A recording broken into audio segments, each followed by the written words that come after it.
नमस्कार दोस्तों, मैं हूं डॉक्टर बी.के. शर्मा, साइकियाट्रिस्ट।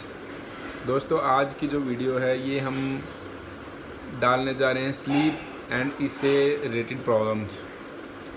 जैसे कि काफ़ी लोग जब भी आपस में बात करते हैं वो हमेशा बात करते हैं कि नींद कैसी आई, नींद ना आने के कारण जो उनको सुबह प्रॉब्लम होती है उन सब के बारे में।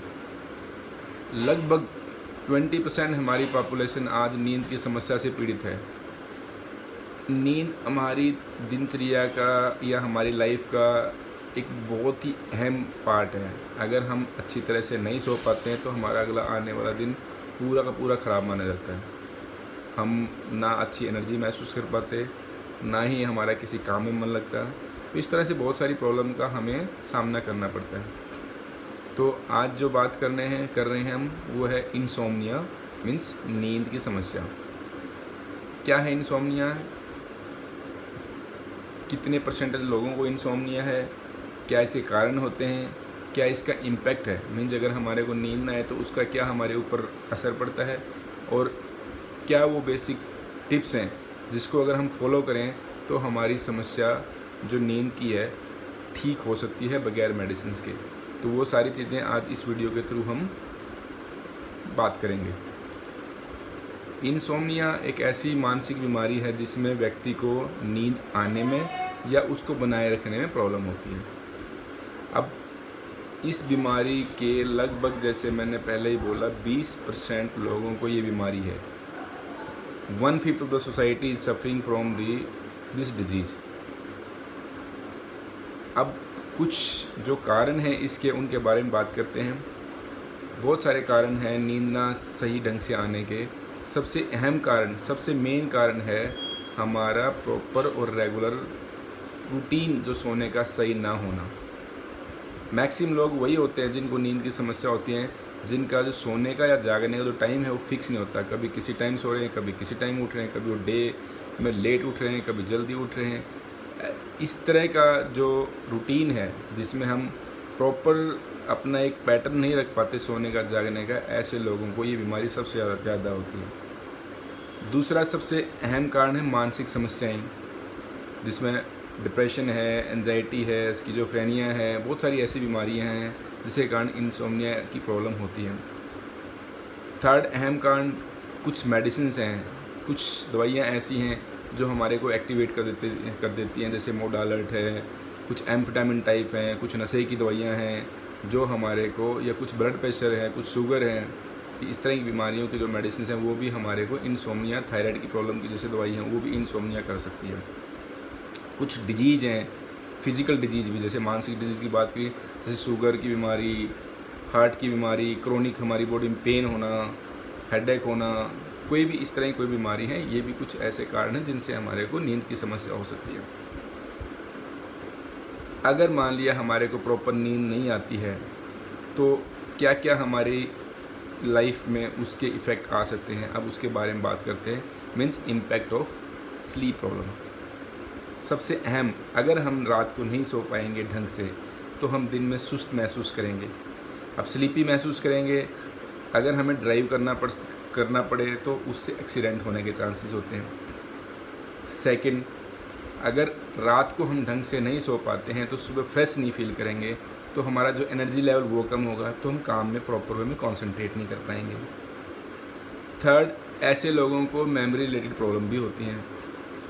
फोर्थ, ऐसे लोग इरिटेट रहते हैं दिन भर गुस्से में, परेशान, इरिटेट और उदास रहते हैं, तो ऐसे में मानसिक समस्याओं के होने के चांसेस भी बढ़ जाते हैं।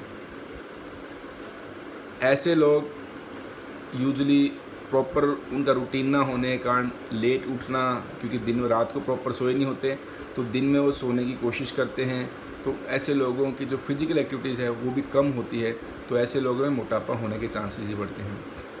तो ये कुछ जो डिजीज़ हैं मैंने बताया, जो कुछ कॉन्सिक्वेंसेस हैं, जो इम्पैक्ट है हमारी बॉडी पे होते हैं। साथ ही ऐसे लोगों में डायबिटीज़ या heart related problem, sugar related problem, जैसे डायबिटीज़ की हमने बात की, तो इस तरह की बीमारियां होने के चांसेस भी ज़्यादा होते हैं। तो एक इन सब से हम समझ सकते हैं कि हमारी निंद्रा का हमारी लाइफ में कितना बड़ा महत्व है। अब सबसे अहम है कि नींद की समस्या का सॉल्यूशन कैसे करें। नींद की समस्या का सॉल्यूशन करने के लिए सबसे इम्पोर्टेंट है हमें ये समझना कि वो कौन से टिप्स हैं जिससे हमारी समस्या बगैर मेडिसिन के ठीक हो जाए। ये सारी टिप्स जो हमारी निद्रा को सही ढंग से सेट करती हैं उनको हम स्लीप हाइजीन मेथड बोलते हैं, स्लीप हाइजीन टिप्स बोलते हैं। अब स्लीप हाइजीन टिप्स कौन सी हैं जो हमारी निद्रा को सही कर सकती हैं, उनके बारे में बात करते हैं। नंबर 1, हमारा सोने का और जागने का फ़िक्स टाइम होना चाहिए, ±30 मिनट हो सकता है। अगर रात को हम 10 बजे तक सोते हैं और सुबह 6 बजे उठते हैं तो ये टाइमिंग 9:30 to 10:30 सोने का हो सकता है, 5:30 to 6:30 जागने का हो सकता है। नंबर 2, जब भी हम रात को सोते हैं तो कोई भी हैवी एक्सरसाइज ना करें, उससे भी ब्रेन स्टिमुलेट होता है और नींद ना आने के कारण बनते हैं। नंबर 3, रात को सोने से पहले कोई भी ऐसी चीज़ का सेवन ना करें जो हमारी ब्रेन की एक्टिविटीज़ को स्टिमुलेट कर देती है, जैसे चाय है, कॉफ़ी है, स्मोकिंग है, अल्कोहल यूज है। ये कुछ ऐसी सब्सटेंस हैं, कुछ ऐसी ये केमिकल या रासायनिक चीज़ें हैं जिससे हमारा ब्रेन और ज़्यादा एक्टिवेट हो जाता है और हमारे को नींद नहीं आती है। डेली कोशिश करें कुछ ना कुछ एक्सरसाइज करने की। दिन हमारे पास बहुत बड़ा होता है तो कोशिश करें 30-40 मिनट या 1 आवर जो भी पॉसिबल है डेली कुछ ना कुछ एक्सरसाइज ज़रूर करें। उससे हमारे पूरे ब्रेन के अंदर, हमारी बॉडी के अंदर बहुत सारे हेल्दी केमिकल रिलीज होते हैं जिसको हम सेरोटोनिन कहते हैं, वो हमारी, और मेलाटोनिन होता है, वो हमारे ब्रेन की जो स्लीप वाली जो वेव्स हैं उसको स्टिमुलेट करता है और हमारे को रात को अच्छी नींद आती है।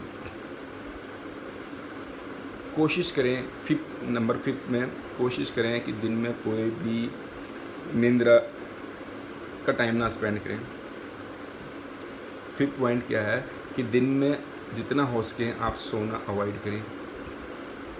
दिन में अगर हम सोएंगे तो रात को आपको नींद आने में प्रॉब्लम होगी, नींद लेट आएगी तो फिर आप लेट उठेंगे तो आपका जो सोने का सिस्टम है वो इरेगुलर हो जाएगा। तो बेस्ट है कि दिन की स्लीप को अवॉइड करें। सोने से पहले अपने माइंड में कोई भी ऐसा एक्टिव थॉट्स ना रखें जो स्ट्रेसफुल हो और जिससे या एक्साइटमेंट वाला थॉट्स हो जिससे आपकी निंद्रा में चेंज आ सकते हैं। वो सब कुछ डिस्कशन पहले ही कर लें और उस चीज़ को रिजॉल्व करके ही सोएं। जितना 7th पॉइंट, टीवी आपके बेडरूम में नहीं होना चाहिए। ये देखा गया है कि जिन लोगों के बेडरूम में टीवी होता है ऐसे लोगों को स्लीप की प्रॉब्लम है वो ज़्यादा होती है। 8, सोने से पहले मिल्क का यूज़ करना या ल्यूक वार्म वाटर मीन्स हल्के से गुनगुने पानी का अगर से बाथ लिया जाए, स्नान लिया जाए, उससे भी कहते हैं कि नींद अच्छी आती है, तो वो भी आप मेथड यूज़ कर सकते हो। 9th, अपने रूम का टेम्परेचर जहाँ पे आप सोना है वो टेम्परेचर एक नॉर्मल टेम्परेचर होना चाहिए। बहुत ज़्यादा ठंड या बहुत ज़्यादा गर्मी भी आपकी नींद की समस्या को बढ़ा सकती है। 10th, आपके रूम का जो माहौल है वो पीसफुल होना चाहिए। बहुत ज़्यादा नॉइस अगर वहाँ होएगा, डिस्टर्बेंस अगर किसी तरह का वहाँ होएगा तो भी आपकी जो प्रॉब्लम है स्लीप वाली बढ़ सकती है। 11th, अपने बेडरूम में केवल स्लीप या रोमांस क्रिया ही करें। उसको स्टडी के लिए, उसको टीवी के लिए या दूसरी एक्टिविटीज़ में दिन भर गॉसिप करने के लिए यूज ना करें। अगर हम दोस्तों इन सारी चीज़ें जो मैंने आपको स्लीप हाइजीन टिप्स बताई हैं इनको फॉलो करेंगे तो आप देखोगे कि मैक्सिमम स्लीप की प्रॉब्लम आपकी सोल्व हो जाएगी। हाँ, यदि आपकी स्लीप की प्रॉब्लम किसी मानसिक समस्या या किसी फिजिकल डिजीज़ के कारण या कुछ मेडिसिन लेने के कारण है जो आपकी स्लीप में प्रॉब्लम डाल रहे हैं तो उसमें ये स्लीप हाइजीन मेथड उतना सहयोगफुल नहीं होंगे। लेकिन जैसे कि मैंने बताया मैक्सिमम स्लीप की प्रॉब्लम इरेगुलर स्लीपिंग हैबिट्स के कारण होती है। अगर वो आपकी स्लीप इम्पेयर होने का कारण है, आपकी इंसोम्निया का कारण है, तो आप देखो गारंटीड, बस आप देखोगे ये मेरी गारंटी है कि आपकी ये स्लीप वाली प्रॉब्लम ठीक हो जाएगी। तो दोस्तों, अगर आपकी कोई और वजह से स्लीप में प्रॉब्लम है तो उसका निवारण करना ज़रूरी है। मानसिक समस्या अगर है या फिजिकल डिजीज़ जो भी है उसका ट्रीटमेंट करवाएं। कोई पेन है तो उसके लिए मेडिसिन लेके पेन को रिलीव करें या उसे जो कारण है उसको प्रॉपर वे में ट्रीटमेंट लिया जाए। तो हमें ये सारे मेथड फॉलो करने हैं जिससे हमारी स्लीप की प्रॉब्लम ठीक हो। मैं आशा करता हूँ कि जो मैंने आपको ये टिप्स, स्लीप हाइजीन टिप्स बताई हैं, ये आपकी लाइफ में कुछ आपकी स्लीप को बेस्ट करने में हेल्प करें। इसी के साथ मैं आपसे विदा लेता हूँ। जय श्री कृष्णा।